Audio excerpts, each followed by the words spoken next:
nagwo kubanga ono tagendangako mu kitundu kya Yesu era tattangako muntu weewaawo omusalaba ogwo kale mu kitundu ekyo si mu Yudaaya ogwo tumaze ogumuggyako kale tufukamira ku lw'ekitiibwa. Baby Deo mu muliro asoosezaayo mutwe nga nseenene. Wenjogerera ali mu muliro, ali ku mbooko. Omukisa gwokka gw'abadde alina lwe lunaku lwe olusembayo ku nsi. Be bantu okwegayirira Katonda amusonyiwe ebyamusobako. Naye omulambo gwe ne gwetwolwolwa abafere, abayaaye, abasamize, abatalina kiddako mu nsi, abatasobola kulaga gye basula.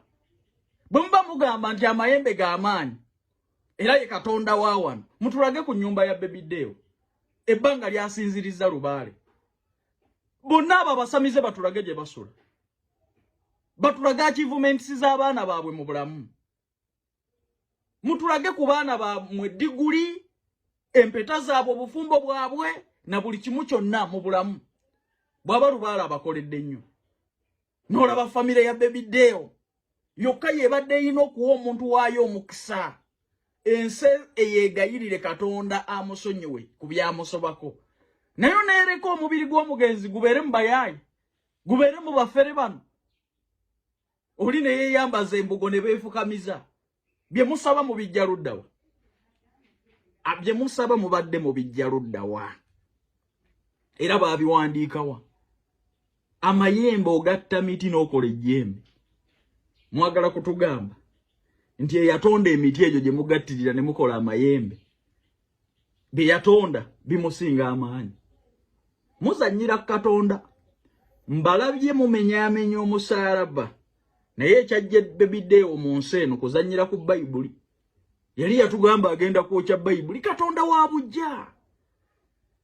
Muzannyire ku kirala naye muve Katonda. Mwe bafere mmwe mbalabye muli bafere mbamanyi. Eriyo gwe ndabidde ddala buli TikTok amuliraana yasiraana. Naye bw'ali awo asabira Baby Deo obulamu bwa mu ggulu. Ebyokuyiiyiriza, ebyokupangirira, ebyekifere.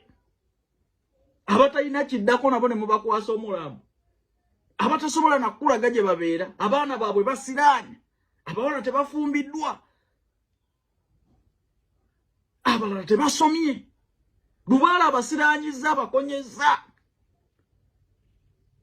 Banoonya gwe bayingiza kitimba nga nabo mubalekera mulambo gwa musajja.